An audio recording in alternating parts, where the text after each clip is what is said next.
ശബരിമല സ്വർണ്ണ മോഷണത്തിൽ ഒന്നാം പ്രതി ഉണ്ണികൃഷ്ണൻ പോറ്റിയുടെ വീട്ടിൽ നിന്ന് സ്വർണവും രേഖകളും പിടിച്ചെടുത്ത് പ്രത്യേക അന്വേഷണ സംഘം. തിരുവനന്തപുരം കാരേറ്റിലെ വീട്ടിലെ പരിശോധന 8 മണിക്കൂർ നീണ്ടു. മോഷണത്തിന് ഗൂഢാലോചന നടന്ന ബംഗളൂരുവിലടക്കം പ്രത്യേക അന്വേഷണ സംഘം വൈകാതെ തെളിവെടുപ്പ് നടത്തും. പ്രതിപട്ടികയിൽ ഉൾപ്പെട്ട തിരുവിതാംകൂർ ദേവസ്വം ബോർഡ് ജീവനക്കാരായ മുരാരി ബാബു, സുനിൽകുമാർ ഉൾപ്പെടെയുള്ളവരെ ഉടൻ ചോദ്യം ചെയ്യും.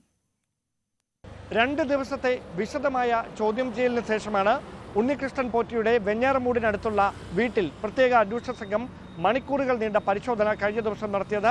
ഏതാണ്ട് 8 മണിക്കൂർ നീണ്ട ഈ പരിശോധനയ്ക്കിടയിൽ വിവിധ ഇടപാടുകളുടെ ഡിജിറ്റൽ രേഖകളും സാമ്പത്തിക ഇടപാടുകളുടെ രേഖകളും അതോടൊപ്പം സ്വർണവും ഉൾപ്പെടെ അന്വേഷണ സംഘം കണ്ടെത്തിയിട്ടുണ്ട്. പക്ഷേ ഇങ്ങനെയൊരു പരിശോധന ഈ വീട്ടിൽ നടക്കാൻ സാധ്യത ഉണ്ട് എന്ന നേരത്തെയുള്ള സംശയത്തിൻ്റെ അടിസ്ഥാനത്തിൽ ഉണ്ണികൃഷ്ണൻ പോറ്റി തന്നെ പല നിർണായക വിവരങ്ങളും നശിപ്പിക്കുകയോ അതല്ലെങ്കിൽ അവിടുന്ന് മാറ്റുകയോ ചെയ്തിട്ടുണ്ടോ എന്നുള്ള സംശയം കൂടി പ്രത്യേക സംഘത്തിനുണ്ട്. അതുകൊണ്ട് തന്നെ ഇത് കേന്ദ്രീകരിച്ചുകൂടി അന്വേഷണം നടക്കുകയാണ്. അതോടൊപ്പം ഉണ്ണികൃഷ്ണൻ പോറ്റി ഇതുമായി ബന്ധപ്പെട്ട ഗൂഢാലോചന നടന്നത്, ഈ സ്വർണ്ണപ്പാളി അവിടെ നിന്ന് അപഹരിക്കുന്നതുമായി ബന്ധപ്പെട്ട ഗൂഢാലോചന നടന്നത് ബംഗളൂരുവിലാണ് എന്ന മൊഴി നൽകിയിരിക്കുന്ന പശ്ചാത്തലത്തിൽ ബംഗളൂരുവിലേക്ക് വൈകാതെ തന്നെ തെളിവെടുപ്പിനായി പ്രത്യേക അന്വേഷണ സംഘം പോകും എന്ന വിവരങ്ങൾ കൂടി ലഭിക്കുന്നുണ്ട്. അതോടൊപ്പം നിലവിൽ ഈ പ്രതിപട്ടികയിൽ ഉൾപ്പെട്ടിരിക്കുന്ന ദേവസ്വം ബോർഡിൻ്റെ നിലവിലെ ജീവനക്കാരായ 2 പേർ, മുരാരി ബാബു അതോടൊപ്പം സുനിൽകുമാർ, ഈ 2 പേരെ അന്വേഷണ സംഘം ഉടൻ ചോദ്യം ചെയ്യലിനായി വിളിപ്പിക്കുമെന്നാണ് അറിയുന്നത്. അതിനുശേഷമായിരിക്കും തുടർ നീക്കങ്ങളിലേക്ക്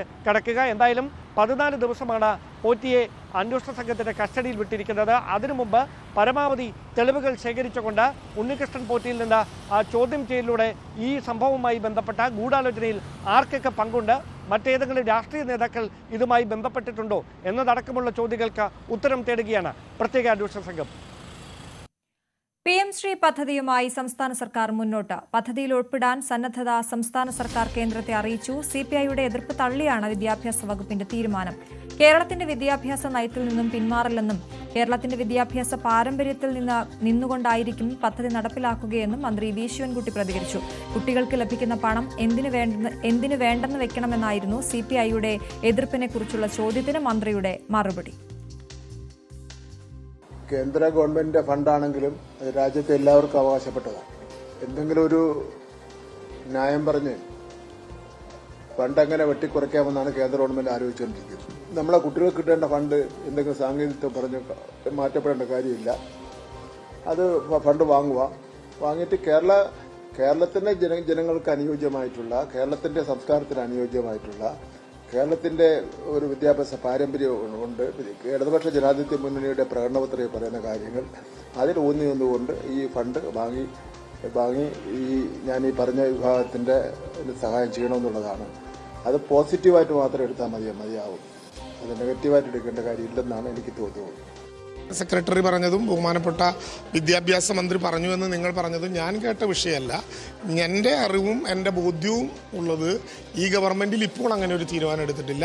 ക്യാബിനറ്റിലെ കാര്യം ആവശ്യമെങ്കിൽ ആലോചിക്കും. വളരെ പ്രധാനപ്പെട്ട ഒരു കാര്യമാണ് ഈ PM ശ്രീ. കാരണം രാഷ്ട്രീയമായിട്ടും വളരെ പ്രധാനപ്പെട്ടതാണ്. മന്ത്രിസഭാ യോഗത്തിൽ വളരെ ഗൗരവമായി ചർച്ച നടത്താതെ അത്തരമൊരു തീരുമാനത്തിലേക്ക് പോകരുതെന്നാണ് CPIയുടെ റവന്യൂ വകുപ്പ് മന്ത്രിയുടെ അഭിപ്രായം, അല്ലേ? അങ്ങനെ ഞാൻ പറയാത്തൊരു കാര്യം എന്നെ കൊണ്ട് പറയിപ്പിക്കുന്നത് എന്തിനാ? CPIയുടെ അഭിപ്രായം CPIയുടെ സംസ്ഥാന സെക്രട്ടറി പറഞ്ഞതാണ്. എൻ്റെ അഭിപ്രായം ഒരു ക്യാബിനറ്റിനകത്ത് കൂട്ടുത്തരവാദിത്തമുള്ള ഒരു മന്ത്രി എന്ന നിലയിൽ ക്യാബിനറ്റിന് നിർദ്ദേശം ഞാൻ കൊടുക്കേണ്ട കാര്യമില്ല. ക്യാബിനറ്റ് ഞങ്ങൾ കൂട്ടായി ആലോചിക്കേണ്ട കാര്യമാണ്. അല്ല, ഞാൻ പറഞ്ഞില്ലല്ലോ, ഞങ്ങൾ അങ്ങനെ ഒരു ചർച്ച ഇതുവരെ ഓപ്പൺ ചെയ്തിട്ടില്ല. ഇപ്പോൾ ഓപ്പൺ ചെയ്തിട്ടില്ല. നിലവിലുള്ള അതുകൊണ്ട് തന്നെ ഗവൺമെന്റിന്റെ അഭിപ്രായമായി അത് മുന്നോട്ട് പോവുകയാണ്. ചർച്ച ഓപ്പൺ ചെയ്താൽ ഓപ്പൺ ചെയ്യുന്ന സ്ഥലത്താണ് പറയുക. അല്ലാതെ ചർച്ച ഓപ്പൺ ചെയ്യണമെന്ന് എനിക്ക് അഭിപ്രായമില്ല. കാരണം ആ കാര്യത്തിൽ വളരെ കൃത്യമായ അഭിപ്രായം ഞങ്ങൾക്ക് എല്ലാവർക്കും ഉണ്ട്, ഈ ഗവൺമെന്റിനും ഉണ്ട്. അങ്ങനെ NEP 2020 കൂട്ടിക്കെട്ടാൻ പറ്റുന്നതല്ല നമ്മുടെ ഒരു വിദ്യാഭ്യാസ സമ്പ്രദായം എന്നുള്ളത് കൊണ്ടാണ് അതിനെക്കുറിച്ചുള്ള നമ്മുടെ വിയോജിപ്പുകൾ ഉണ്ടാകുന്നത്. അത് ഇതുവരെ ആ വിധത്തിൽ അനുകൂലമായൊരു ചർച്ച നടത്തിയിട്ടില്ല എന്നാണ് ഞാൻ പറഞ്ഞത്. ചർച്ച നടത്തണമെന്നൊന്നും എനിക്ക് അഭിപ്രായമില്ല.